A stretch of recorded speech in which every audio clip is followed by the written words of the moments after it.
Students, कैसे हो आप सब। सुश्री क्लासेस में आपका स्वागत है। आज हम क्लास 11th के बिजनेस स्टडीज का 7th चैप्टर कंपनी का निर्माण या फॉर्मेशन ऑफ ए कंपनी ये देखते हैं।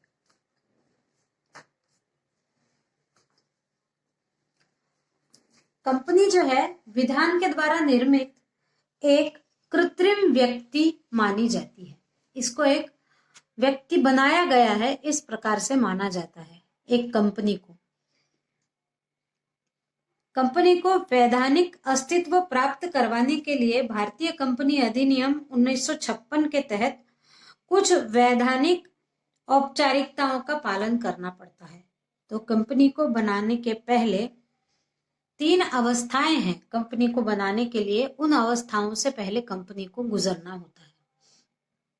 सबसे पहली अवस्था है कंपनी का प्रवर्तन, दूसरी अवस्था है कंपनी का समामेलन और तीसरी अवस्था है व्यापार का प्रारंभ करना। अब हम इस वीडियो में कंपनी का प्रवर्तन क्या होता है ये देखेंगे। प्रवर्तन कंपनी के निर्माण की प्रथम सीढ़ी है। सबसे पहले जब किसी भी कंपनी को खोलना है या कंपनी का निर्माण करना है तो सबसे प्रथम उसका स्टेप है प्रवर्तन। और प्रवर्तन यानी कंपनी के निर्माण की पहली सीढ़ी। कंपनी का जन्म ही प्रवर्तन से होता है। कंपनी को जब एक कृत्रिम व्यक्ति माना है तो कंपनी के प्रवर्तन का विचार किसी व्यक्ति, फर्म या व्यक्तियों के समूह को आ सकता है।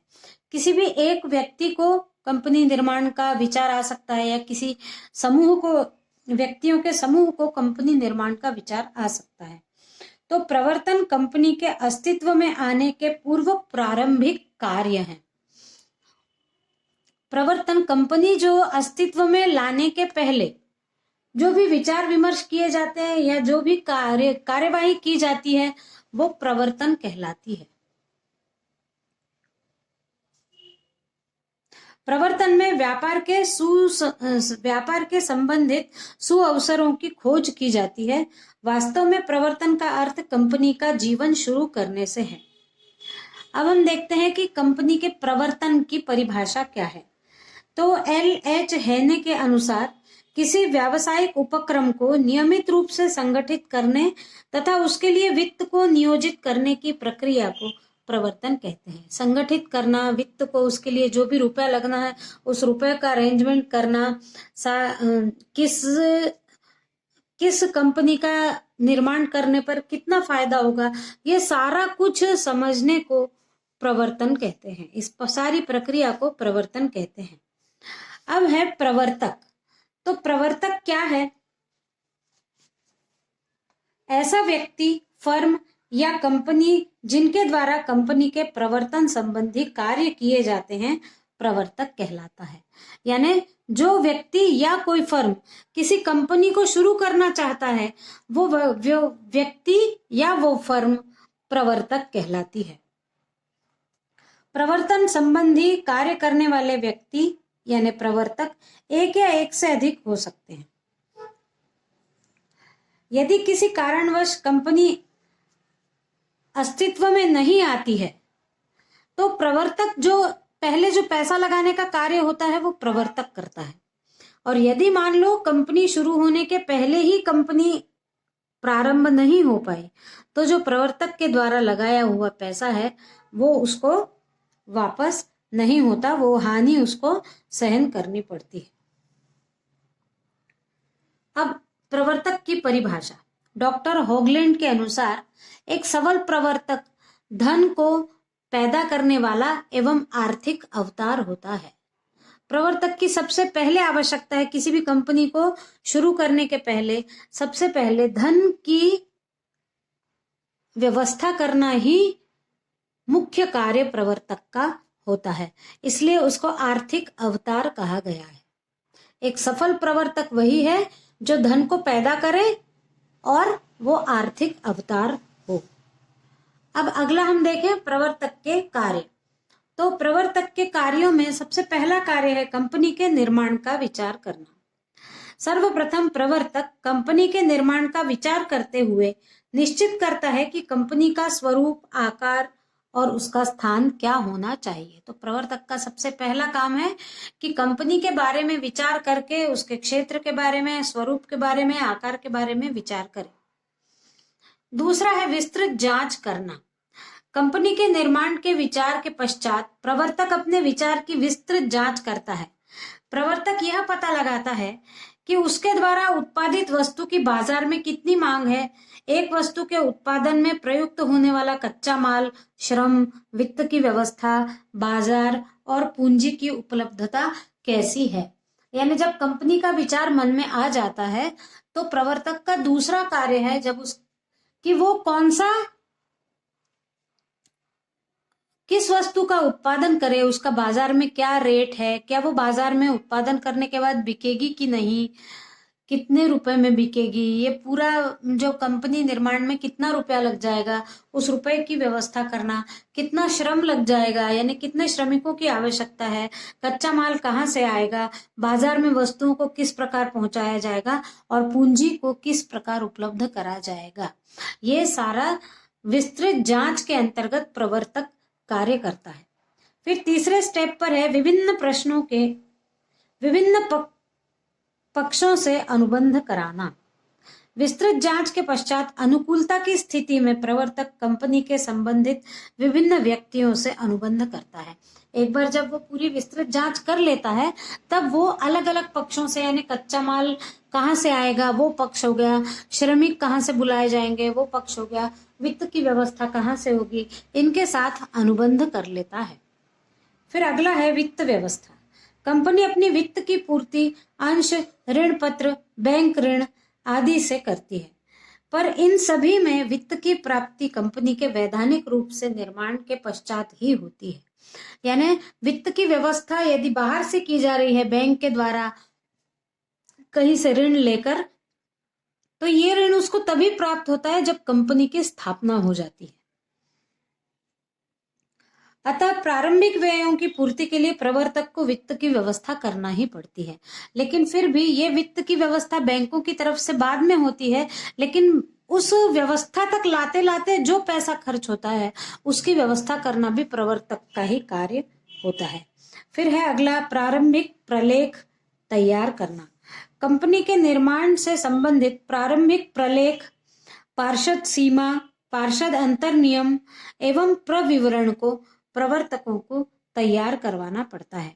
अब ये पार्षद सीमा यानी किस उद्देश्य से कंपनी तैयार की जा रही है, उस कंपनी का में उसके क्या उद्देश्य होंगे, उसको क्या क्या लगने वाला है, वो कितनी विस्तृत होगी, इन सब का लिखित लेखा जोखा कहलाएगा पार्षद सीमा। अभी इसको हम आगे और विस्तार से पढ़ेंगे। फिर है पार्षद अंतर नियम, यानी किन किन नियमों के अंतर्गत ये पूरा कंपनी चलेगी, इन नियमों को निश्चित करना, ये कहलाएंगे पार्षद अंतर नियम। और प्रविवरण यानी किस प्रकार के बॉन्ड प्रतिभूतियों को बनाना, कैसे उसको बाहर बेचने के लिए निकालना, ये सारा, तो ये सारा प्रारंभिक प्रलेख उसको तैयार करना होता है। फिर कंपनी का नाम निश्चित करना।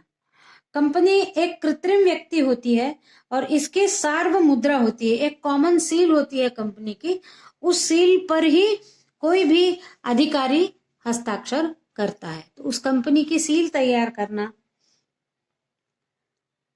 जो वो प्रपत्रों पर लगाएंगे, तो प्रवर्तकों को सबसे पहले कंपनी का नाम, मुख्यालय, पता निश्चित करना होता है, तभी वो सील बना पाएंगे। अन्य किसी भी नाम से कंपनी का नाम मिलता जुलता नहीं होना चाहिए, भ्रम पैदा करने वाला नाम नहीं होना चाहिए। और कंपनी का नाम दी एबलम एंड नेमस अनुपयुक्त उपयोग निरोधक एक्ट 1950 की अनुसूची में दिए प्रावधानों का उल्लंघन नहीं करना चाहिए। जब कंपनी 1950 का जो एक्ट है उसके अनुसार कंपनी का नाम रखने में जो जो नियम है उन नियमों का उल्लंघन नहीं किया जाना चाहिए। फिर नियुक्तियां करना। प्रवर्तकों को कंपनी के बैंकर, दलाल, अभिगोपक, अंकेक्षण और कानूनी सलाहकारों की नियुक्ति करनी होती है। फिर विभिन्न प्रमाण पत्र एवं लाइसेंस प्राप्त करना।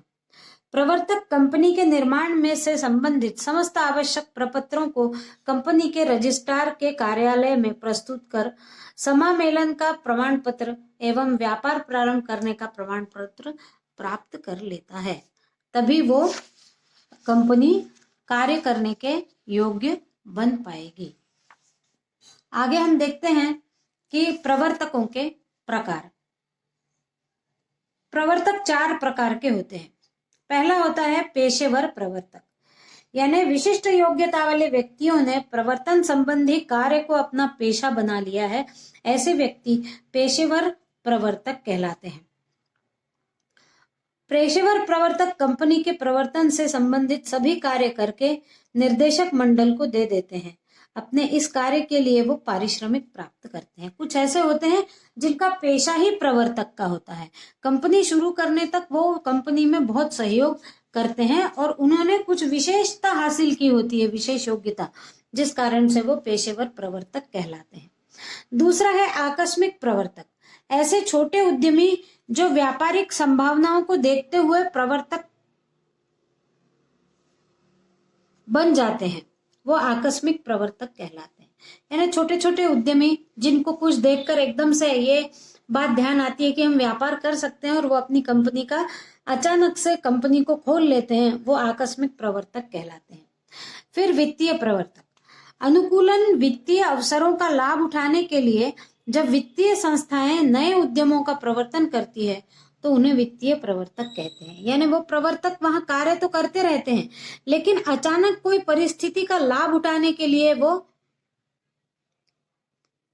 कंपनी का निर्माण कर लेते हैं, तो ऐसे वित्तीय प्रवर्तक कहलाते हैं। फिर है तकनीकी प्रवर्तक।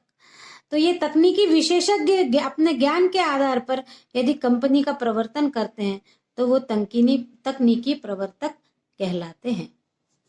इस वीडियो में बस इतना ही। Thank you.